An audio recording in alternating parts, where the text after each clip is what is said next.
Thank you, Kate. Hold on, I have to say got it, it looks like. Okay.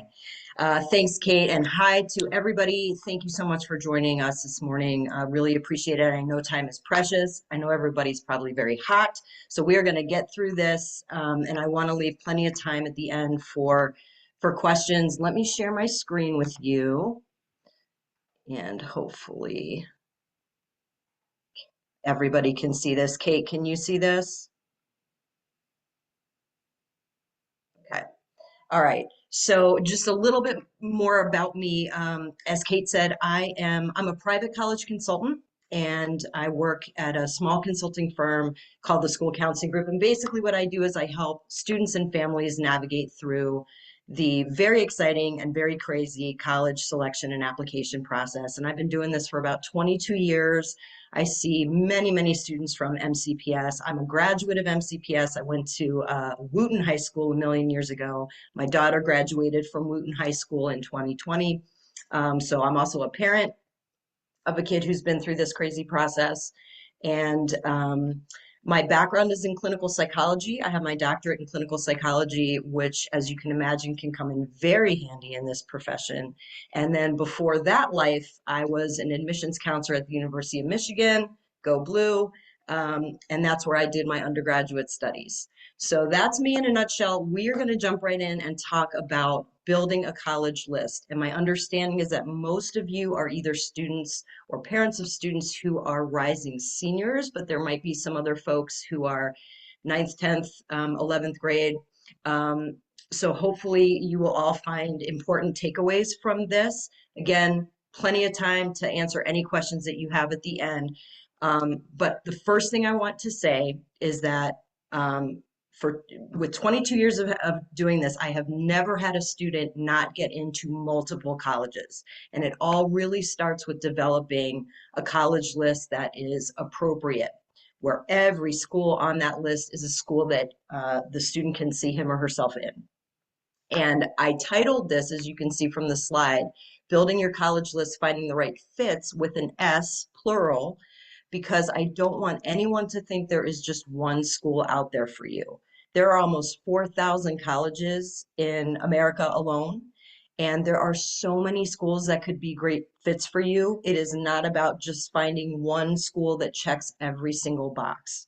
So, and my students that I see, their lists can be very different. Some of my kids have colleges on their list. Maybe they've got 15 schools and they're all very similar. They're all schools like Michigan, a big state rah-rah school with big D1 sports and spirit. And other students have a wide variety of schools on their list. My daughter was one of those kids. She had everything from Michigan to Boston University, which is a big, very urban campus, to Kenyon, which is a tiny, tiny little school in the woods in the middle of nowhere, Ohio. And she didn't have a list like that because she didn't know herself or because she didn't know what she wanted. She just had different sides of herself, and she felt like any one of those schools could have been good fits for her. So there's no right list. There's no, I don't want you to be thinking of creating a perfect list where every school has to be kind of the same. It's about tailoring a list to your student and what works for your student. And again, there are so many schools out there that could be good fits. The first thing I do with my families is I have a conversation about whose decision is this. So do the kids get to decide? Does the kid get to decide where he or she wants to go to school? Do the parents have veto power? Is it a family decision? It's really important to have a conversation about whose decision this is ultimately so that expectations can be managed before a list is built and before students kind of go into the whole process. The worst thing would be if a student is really, really excited to go to UCLA and they spend all this time researching UCLA and they want to visit, and then they come to find out that their parents won't let them go that far from home. So talking about things as a family and making a decision, are financial considerations in the mix? Do students have to apply to an in-state school to get in-state tuition and keep the cost down? Are they going to be required to apply to parents' alma mater? Are they allowed to go far away from home? Can they go international? So all of these things are important to hash out, in my opinion, very early on so that everybody in the family is on the same page. Moving on, when to start your college search. So I personally think you can do this too early. Anything before ninth grade, in my opinion, is way too early. There's a crazy story. It's very cliche, but during my first year of doing this, I had a call from a dad who really wanted his daughter to go to Harvard and wanted to hire us to make sure that she was going to be as competitive as possible for Harvard. And the child was in kindergarten, if you can believe it. So way too early. In my opinion, middle school, too early. Starting in ninth grade, if you have a student who's really motivated to look at schools, that's okay. Sometimes younger siblings get dragged along to college searches with their older siblings, and that can be great. Um, but a lot of my kids that I work with who've done that maybe before ninth grade, they get dragged on these visits. They don't remember anything. Maybe they remember where they ate lunch, but they really don't remember much. So I personally think that 10th grade is a great time to start doing your college search. If you really haven't started until now and you're a rising senior, you definitely want to get going now. Now is the time to really delve into doing online research, potentially making college visits. Depending on when you want to apply, the applications are going to launch on the Common Application August 1. And if you're going to be applying to schools that are rolling or have early deadlines, you want to try to get at least some schools on your final list within the next couple months so you can apply early to those schools. Um, and then in terms of making your visits, I would say if you're at the beginning stages of a college list and you don't even know where to begin, exposure can be incredibly helpful. So I always start my list meetings with students by asking them, have there been any campuses that you've visited, any places that you've seen? And again, some of them have been dragged along with older siblings and they may or may not remember campuses. But if they haven't seen anywhere, then I recommend to anytime they're traveling, to just if you happen to go past a college, drive through it, park the car, walk around just to get a feel for what the campus is like. We are lucky in this area to live near many different types of colleges. So we've got the University of Maryland, which is, the big state rah-rah. The grounds are huge, it's very expansive. You might have a kid who absolutely does not want to be close to home. They do not want to go to Maryland, but it could still be a great idea to go visit it just so they can see what a big state school looks like. Same thing with going to see what an urban school looks like. Um, George Washington University is right smack dab in the middle of DC. And it doesn't, if any of you have been there, it doesn't really have a contained campus.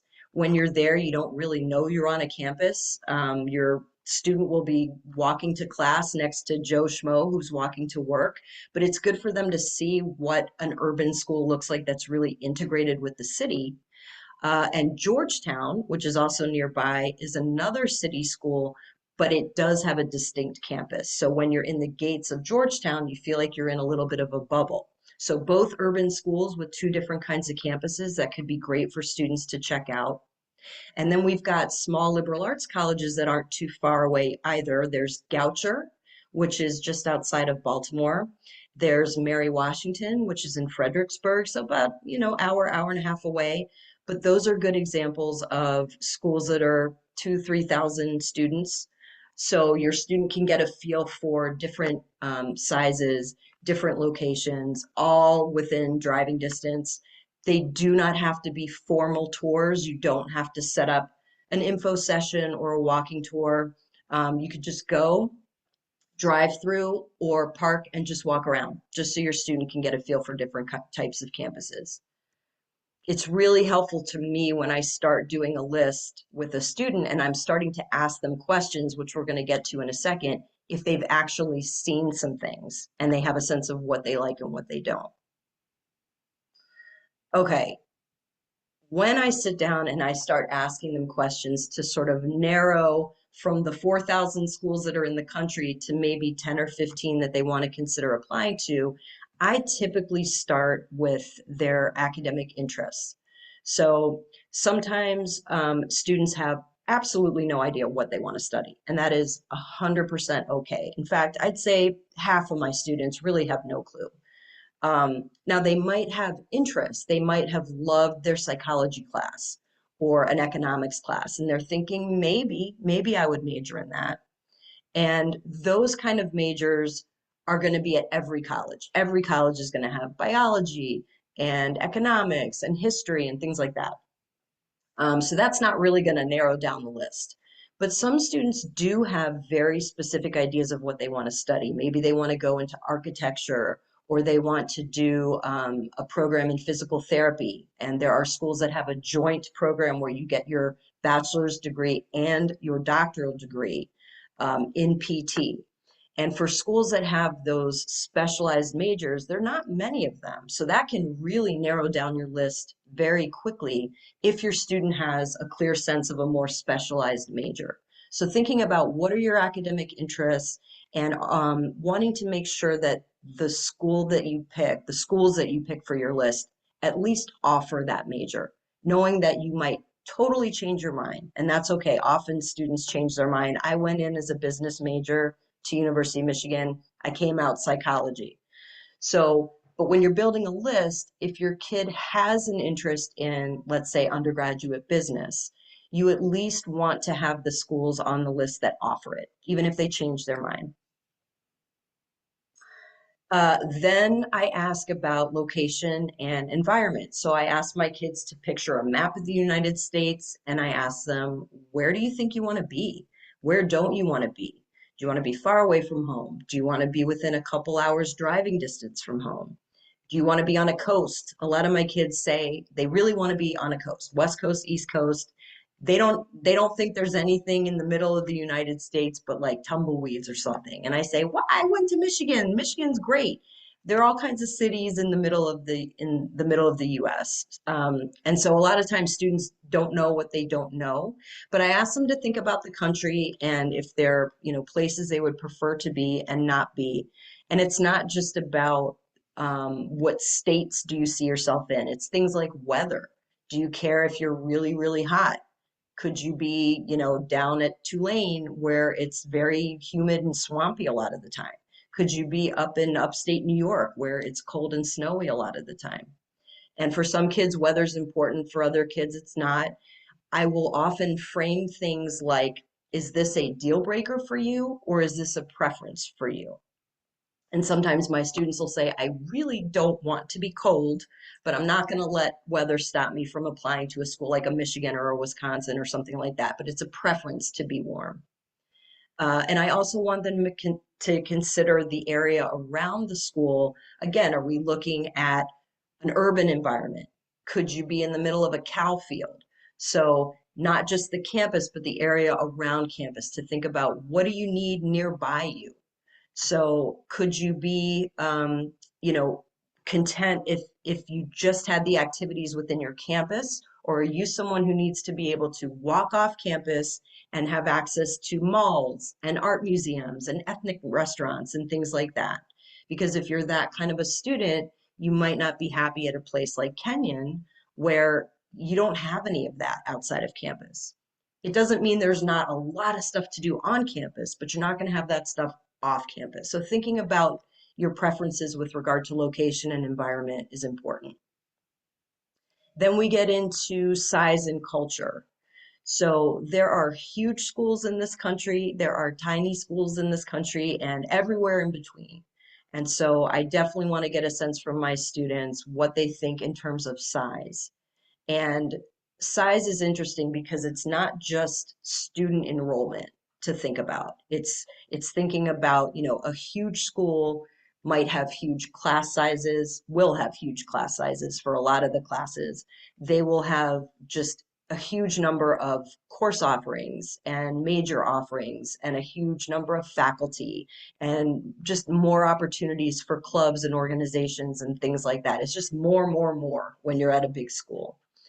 And a lot of my students will say, They want the social life of a big school, but when it comes to class sizes, they really want to be in small classes. And that can be tricky because if you are at a big school, if you're at a school like Ohio State or University of Florida, where there are 50,000 plus students, you are going to have class sizes with hundreds and hundreds of students in there. And what I tell my students is typically those are your introductory courses. If you take Intro to Psychology, for example, you might have a lecture Monday, Wednesday, Friday with a professor, and you're in a auditorium and you've got 500 kids in your class. But on Tuesdays and Thursdays, those classes break down into smaller discussion sections, usually taught by a graduate student, teaching assistant, but those classes might have 30 students in there. And then as you progress through your major, your classes might get smaller and smaller. If you're at a small school that only has 2,000 students, you might never have a graduate student teaching assistant. All of your classes might be 20 students.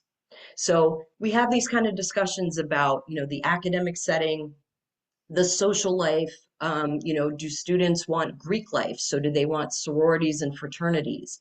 And do they care about the big Division I sports? Because most often, that's going to be at a big school, but not always.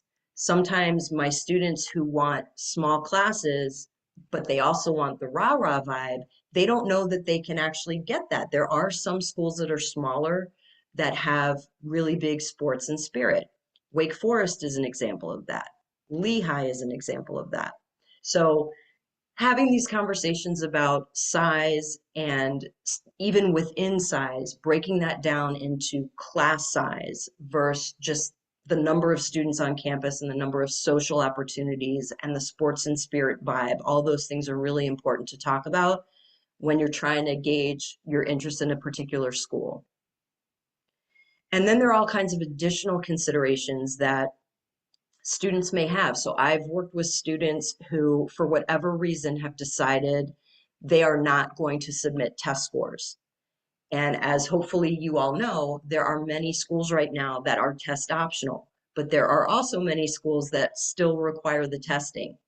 If you know from the beginning that you are not going to submit a test score, you can't look at any colleges where it's required. So you're automatically ruling out the University of Florida, Florida State, the University of Miami, Ohio State. There are a lot of schools that require it. Take them off the list. That's an easy way to narrow things down. Some of my students want and need learning support, and there are colleges out there that have specialized programs for students who have learning differences. There are colleges that have particular supports for students with medical conditions. Some of my students want an all-women's college, or they want an HBCU. And some of my students have religious needs and preferences where maybe they want to only look at Catholic schools, or maybe they want to look at um, colleges that have a Hillel on campus or where there are kosher kitchens, things like that. So any of those considerations can really help you narrow down your list because some schools have that stuff and some schools don't. We're going to skip that slide and talk about creating a balanced college list. This is where your GPA, your test scores, the rigor in your curriculum, your activities list, all those things that sort of are going to indicate how competitive you are. That's where this comes into play in terms of which schools are going to be reach schools for you, target schools for you, and likely schools for you. Um, Within the reach category, I actually break that down further. There's some schools that are huge reaches, and then there's some schools that I call them more reachable reaches. Um, as an example, Harvard. Harvard is going to be a huge reach for everybody. The acceptance rate is tiny, and it's just, it doesn't matter if you have perfect grades and a ton of rigor and perfect test scores, it's going to be a big reach. Whereas a school like Emory could be a reach for most people, but it might be more reachable. Again, this is all dependent on GPA, test scores, all those things that I evaluate when I work with students to figure out, how competitive are they going to be? And you want to make sure your list has a mix of all of these kind of schools. In my opinion, it's not a great use of a student's time to put a list on that, or to put a school on the list where it's out of reach if they really don't have any chance of getting in. So I try to have my kids put schools on their list that are, they could be huge reaches. I like them to be more reachable reaches, and then a handful of target schools and a handful of likely acceptances. I think that's really important. And you can see on the slide, I'm not going to read it to you in terms of the acceptance rates and the acceptance rates of each type of school. I find acceptance rates to be a little bit misleading, and I wouldn't want you to just see an acceptance rate and make a determination about a particular school. It's a guide. And for those of you, I think everyone in MCPS uses Naviance, and they have scatter plots on that platform where you can see from your high school which kids applied to which schools with whatever GPA and test scores that they have and whether they've been admitted or rejected.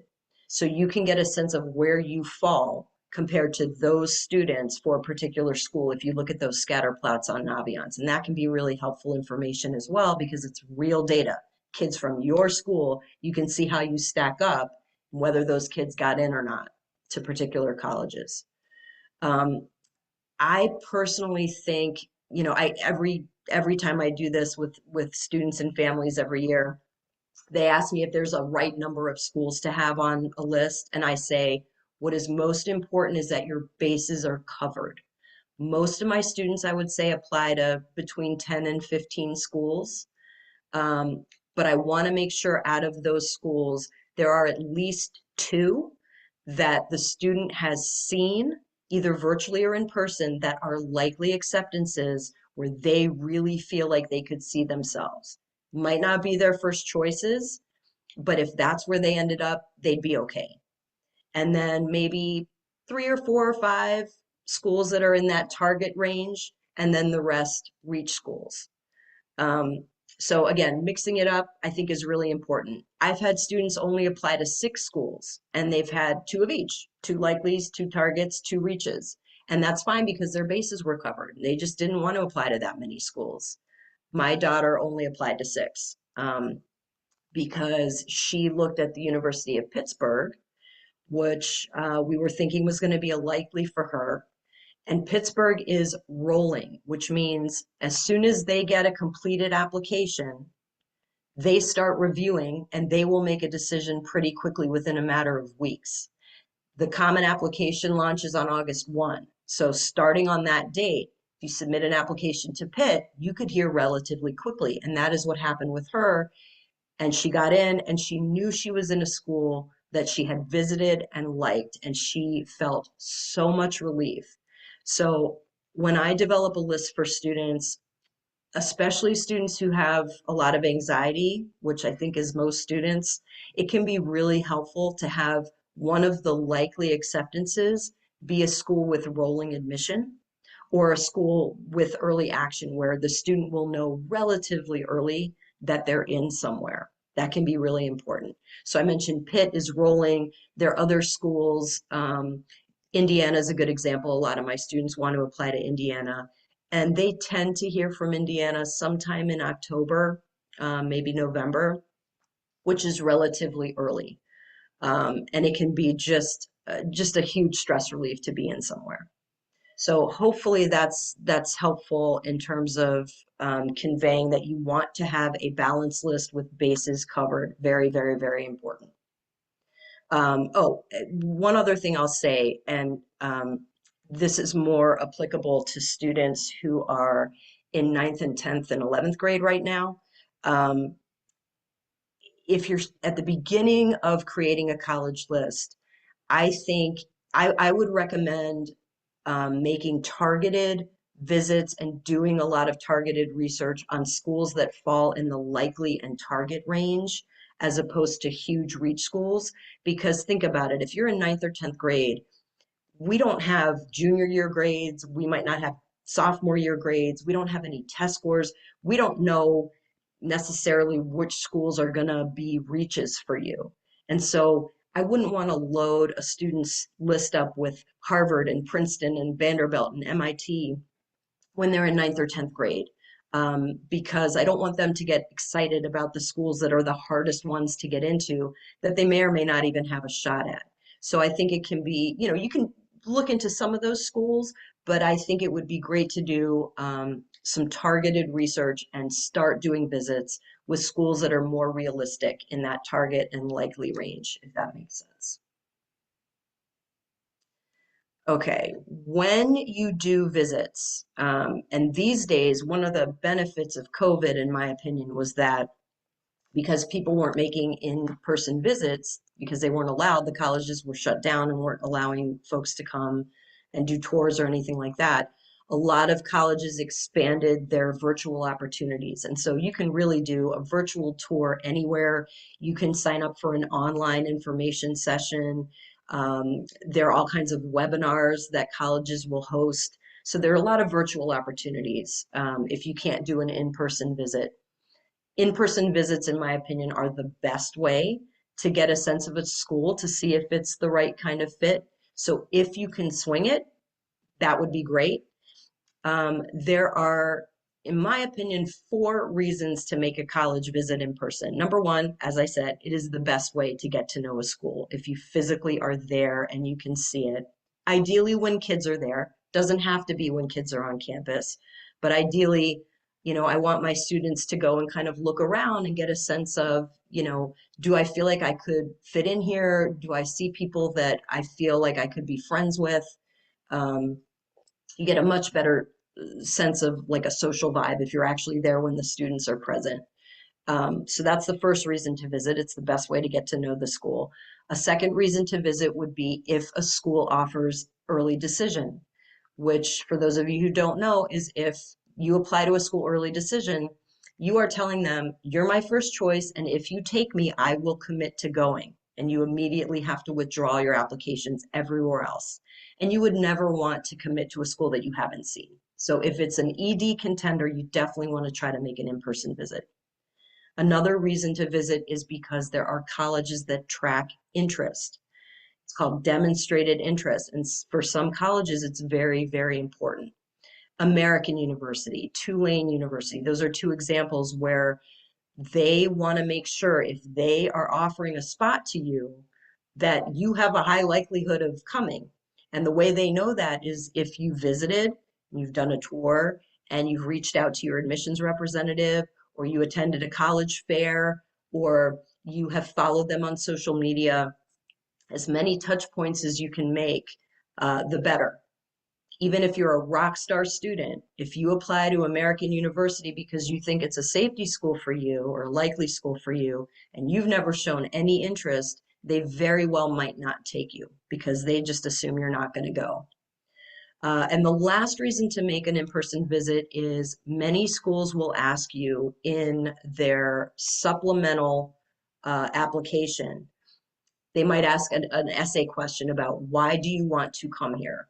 How is our curriculum going to support your academic goals? Things like that. And if you make a visit, and maybe if you tour a particular, if you're thinking of majoring in engineering and you do a separate tour of the engineering college, or maybe you want to do undergrad business and you make an appointment with a professor, even as a prospective student, you go visit the school, you meet with a professor in the business department and you ask a bunch of questions, or you go and you talk to a bunch of current students, you're going to have a way better, more detailed, specific answer to that essay than a student who hasn't visited.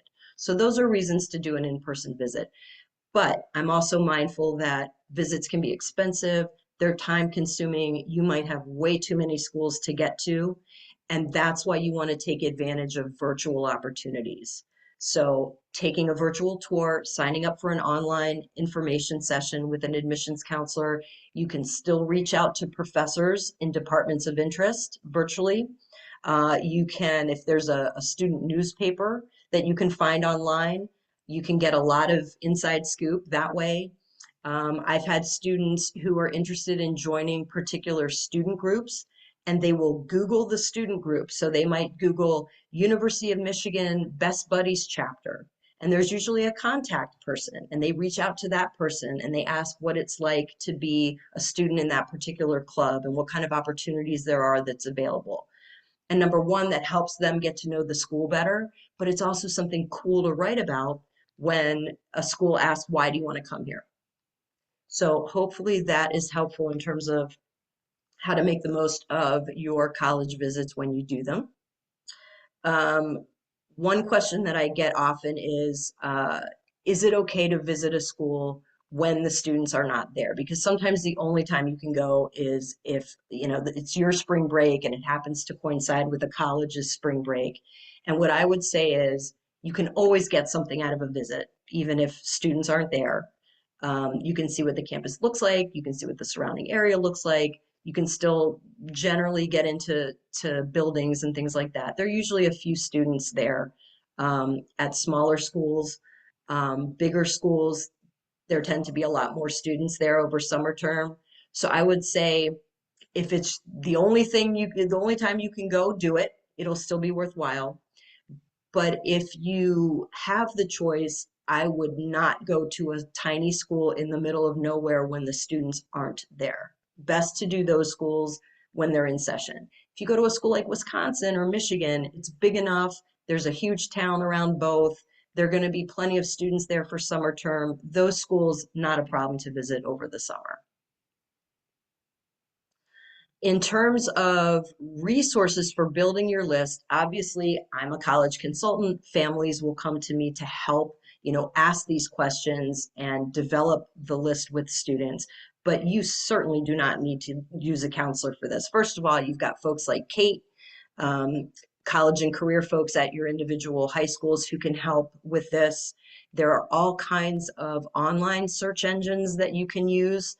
The College Board, which is the company that does the SAT, they have something called Big Future, where you can just plug in, I want a four-year school, I want to be in these states, I want to make sure it has this major, I want to make sure it has D1 sports. So you plug all this stuff in, and then it'll spit out a list of schools that could be good fits for you. The Princeton Review has something similar. So there are a bunch of them. And then, as I said, you've got Naviance, which we talked about having the scatter plots. I believe Naviance and Score, which some schools use, also have search engines where you can, use filters and come up with your own list. And that's all I've got. So I hope this was helpful, and I am prepared to answer any questions that any of you have at this point.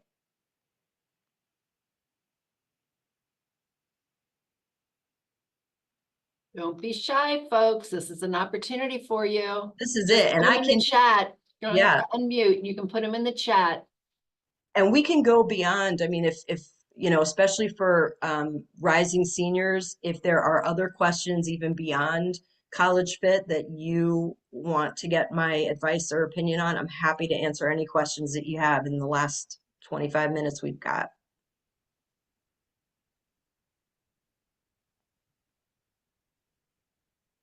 All right, I'll ask one while they're being shy. Okay. So, we're BCC. We have a lot of different schools on this call. It's not just BCC. Yeah. We do have one. Good. We'll get to that next. How do we steer kids away, or how do you steer kids away from just going to the popular schools because their friends are going there or their parents are pushing them? This is an issue for me every single year, trying to open their horizons and get them to look at other schools. That is a great question. And it's actually, I kind of skipped this, but I'm going to go back to it now. I put it in red. How do you support your students' wishes while getting rid of or while challenging some inaccurate perceptions? Um, yeah, I have a lot of students who, when they start telling me where they want to go to, it's because it's a popular school that they've heard of. It's just on their radar because a lot of people go, or their friends want to go there, or they have great mascots, or they've got cool school colors, or just, all kinds of reasons why they want to go. And I don't want to be dismissive of that because, Social media, man, it has really changed the game, and kids talk to each other, and there's a lot of pressure out there. And if you just dismiss it from the get-go, I don't think that that shows that you're meeting a student where they are, or that you're really hearing them. But you can still open them up a little bit. Sometimes I'll tell my student, just put this on for me. Just do it for me. Tell me that you'll just look at it. I want to ask questions. If they have a sense of, I don't want to look at these schools. Can you tell me a little bit more about why? And sometimes I'll find out, with a small school, let's say, I don't want to go to a school the size of my high school. And I'll ask them to explain more about that. And I get it. When they explain it, it makes sense. But sometimes just a little bit of new information can open them up. So I might say, listen, I get that, but did you know that this school, even though there are only 4,000 students, it has big D1 football. It is super energetic and rah-rah and spirited. And not everybody, unlike BCC or any other high school, there's not one building on campus where everybody's trapped in it, right? It's a whole campus. Even if there are only a few thousand kids, there's a whole campus and it's spread out and there's green spaces, and you're not going to see the same kids every single day. And you can still have a lot of what you're looking for, even at a small school. Let's just look at one because you haven't ever seen one. Let's just put it on the list and look at it. So I try to nudge back and try to get them to open up a little bit and consider things that they haven't considered before.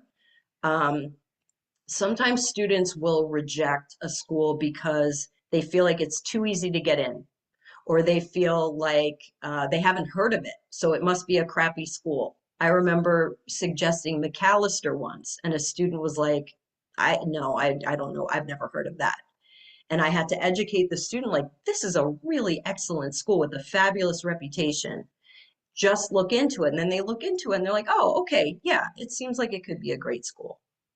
So again, it's sort of how do you listen, and I strive to give them what they want, but I also don't want them to shut down and not consider schools that could be really, really great schools. I don't know if that answered that, Kate. Thank you. Yeah, okay, I've got a couple other here. This is from another CCIC. What would you recommend to students who want to apply to schools that they know that school is just looking for students with financial need? I think that's the question. Edgar, maybe you want to come off mute? Sure, can you hear me? Yes. Yes.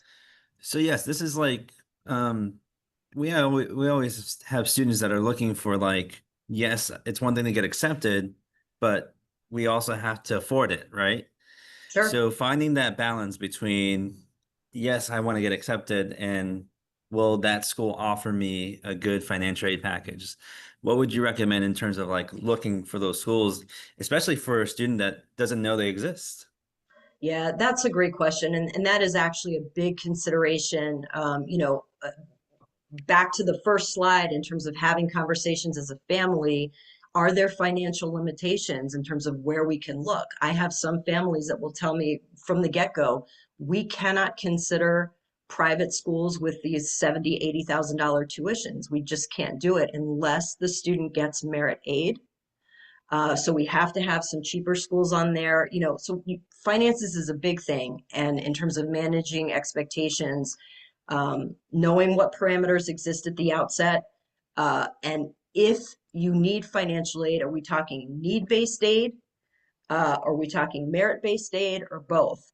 In terms of need-based aid, that part is a little bit out of my wheelhouse. I can't determine whether a family is going to get that or not, but there are colleges that on the colleges' websites, on the financial aid websites, they have calculators, financial aid calculators, where you can kind of plug in I don't know if it's tax information or your assets or things like that, and it'll kind of spit out what they think your out-of-pocket expenses are going to be. And you can do that with any school proactively to see if you're going to potentially get any kind of need-based aid.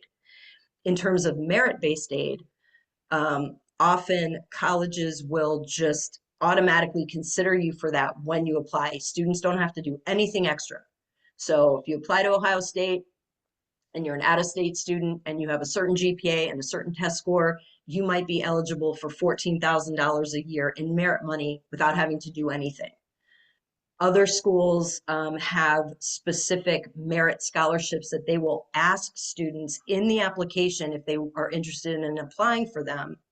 Tulane, for example, has a handful. Some have to do with leadership, community service. They'll ask a student, are you interested in applying for this scholarship? And if they say yes, there's a separate application and an essay that they have to write, and then they might get merit money that way. And then there are always private scholarships that aren't affiliated with any particular school. There are all kinds of search engines to see if students are eligible for private, merit-based money. And there are colleges in terms of giving merit money that are better at it than others. Some schools, like if you apply to Michigan, even if you're a rock star student, it is not likely you're going to get merit money. Whereas if you're at Tulane or Miami, those schools tend to be more generous with merit money. So you can look up, what schools are generous with merit money and how much merit money do they give out every year to students. So having a conversation about all of that can be helpful, and it can be helpful in terms of narrowing down the college list too, because you don't want to apply to a school that you can't afford. Again, I have these conversations with parents all the time. If a kid wants to go to Michigan and we know they're not going to get need-based aid, and we know Michigan's really not great at giving merit money, is it worth putting all the time and energy into applying to Michigan? Because if the student gets in, they might not be able to go, and that can be heartbreaking. So I don't know, Edgar, if that answered your question, but hopefully it did. definitely does. And I like what you just said last is I say the same thing to students, because imagine putting in all the effort. Obviously it's nice to get in, but like you're not going to go there because of the money situation. Right. So, but yeah, I definitely think searching for need and merit-based aid is key. Thank you. All right. Okay, how do you recommend researching schools online? If you're not able to travel to the schools, I mean, I know they have online tours, et cetera, but what do you tell your kids when they're looking for schools and just doing the research online? Another fabulous question, because so many of my kids will tell me, okay, I researched, but I don't know what I'm looking at. I don't know how to look at this. Everyone, there are these pictures of the kids on the website and everyone seems happy, and, it's just, they don't know where to start or how to look at these schools. And so I don't want my students to be so overwhelmed that they shut down. I have them start small, and I say, look, I think the best way to start your research is to get a visual. So either look at still images of campus or do a virtual tour so you can see what is the layout of the school, what do the buildings look like, are they brick, are they stone, do you see a lot of green space, is it a very urban environment? So have them get the visual for the school. And then I tell them to look at the major offerings. Is this a big university with different schools within it? Like a University of Michigan has a College of Engineering, a School of Architecture, a College of Art. And then there are majors within all of those different schools. Is this a small liberal arts school that doesn't have colleges within it? They just have departments. But I want students to look at the academic offerings to see if they see anything that they like.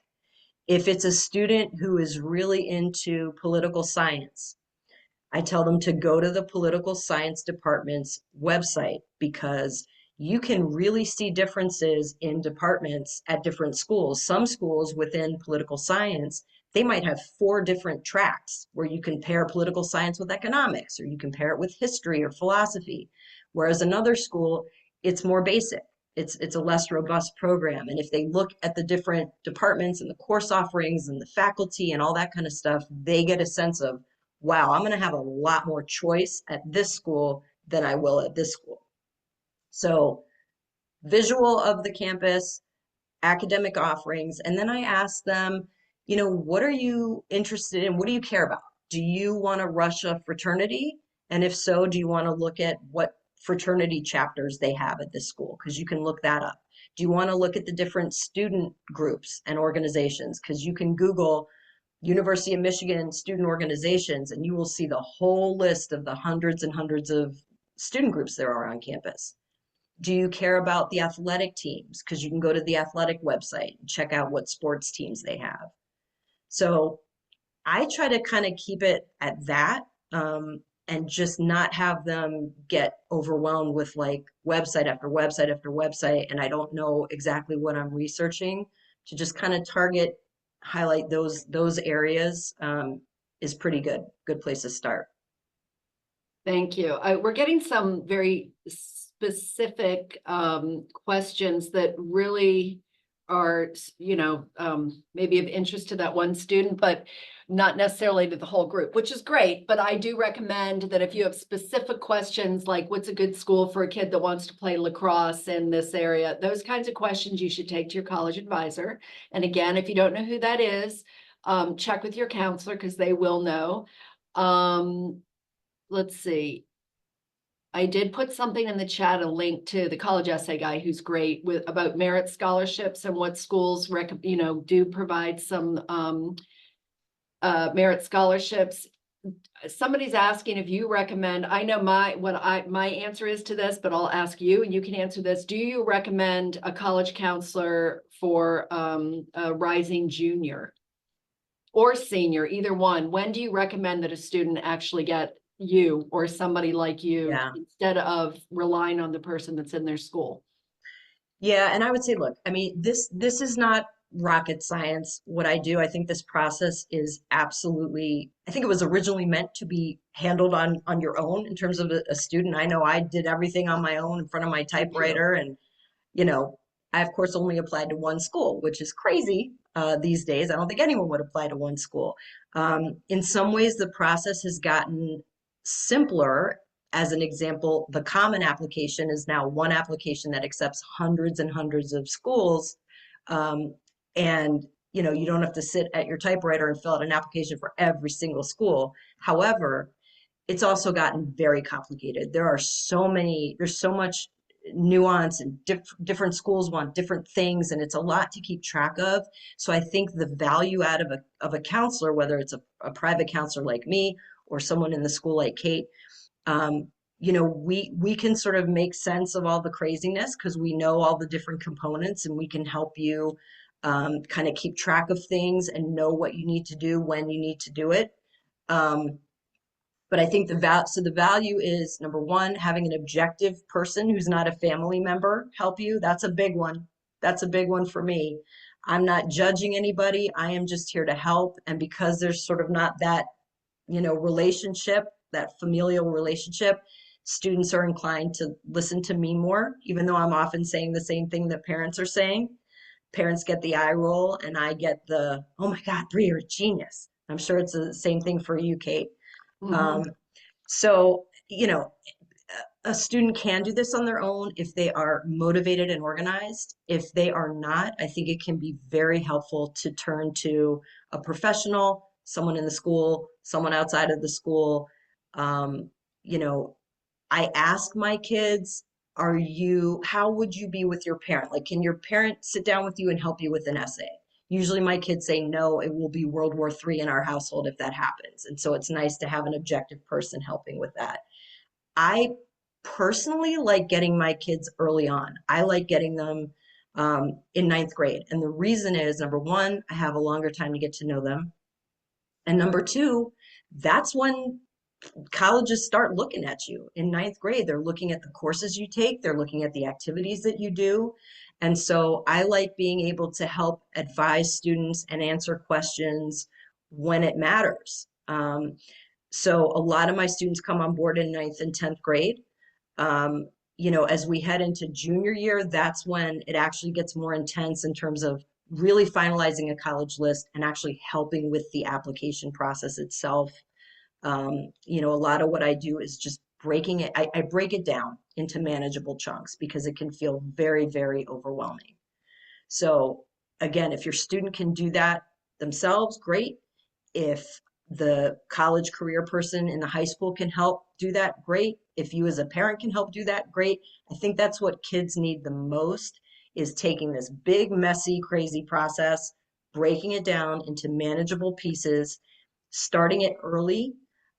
This summer is really the ideal time to crank out applications, in my opinion. Okay. Because once school starts, gets harder. Yep. Yep, absolutely. And Edgar had a good point here when looking at schools, checking to see what their retention rate is, because retention rate is very different than graduation rate. That sort of shows the retention rate is the percentage of students that come back after their first year.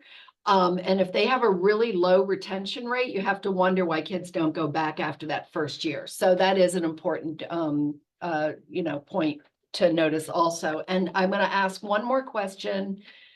And then if you're comfortable putting your email in the chat, that would be great. Bree, how do you handicap admission for a student applying to a school with parents as alumni? So I don't know that still plays as much into students being, the legacy factor. But maybe you can answer that as well. Sure. And wait, I'm not 100% sure what you mean by handicap a school. They want to know how do you, I think, I'm assuming that what they're saying is, let's just talk about, does legacy This is like still, okay. let's just wanna just, make sure. I know, I had never seen it phrased that way either. It's a Okay. That's sort of your golf term, and I'm not a golfer, but Me neither. Yes, no, legacy admission. So there are schools that factor that in. There are many schools that don't. I think things have changed a lot since the whole Varsity Blues scandal. Remember that? changed a lot. Colleges are nervous about that more and more. And some schools have just come out and said we will no longer look at this as a factor. But again, some schools do. I'm going to recommend that everyone write down the words common data set. The common data set is just this massive set of data. And most colleges every year update this compilation of data where they just offer to the public an insight into how they do certain things. If you Google University of Michigan, sorry, I keep using that one, but it's where I went. University of Michigan Common Data Set. It will take you to a bunch of different years worth of the data set. You want to click on the most recent one. So hopefully it's 2024. And you want to go to section C as in Charlie, number 7. And when you go to that section, you're going to see like a table, and it's going to have all the factors that they consider for freshman admission. And everything from, do they look at GPA? Do they look at test scores? Do they look at your state of residence? Do they look at demonstrated interest? Do they look at alumni? Is that a consideration if you have had a family member go there? So you'll see it's either checked off as not considered, important, or very important. So that's an easy way to tell if the school does it or not. Sometimes it will come into play. Usually, in my opinion, when it comes into play, it is like the last thing that might tip the scale. Sometimes it might come into play if your student has been waitlisted at a certain school. If you've been waitlisted and they turn to the wait list and they can only take one student, maybe they'll take the student who had a parent go there. And also on the common application, if you've seen it, there's the main application, which goes to all the schools, and then there are questions for each individual school that you're applying to. And one of the questions is typically, have you had a family member go to this school? And usually it's a parent or a sibling, sometimes it's a grandparent, sometimes they'll even include aunts and uncles, but you can click to show that, yes, you've had a family member go to that school. That's a way for them to know that. All right, well, I think we're out of time. This has been very, very helpful. Do you mind putting your contact information in the chat? Of course not. Okay. Yes, I will put. I'm going to go ahead and stop the recording. Okay.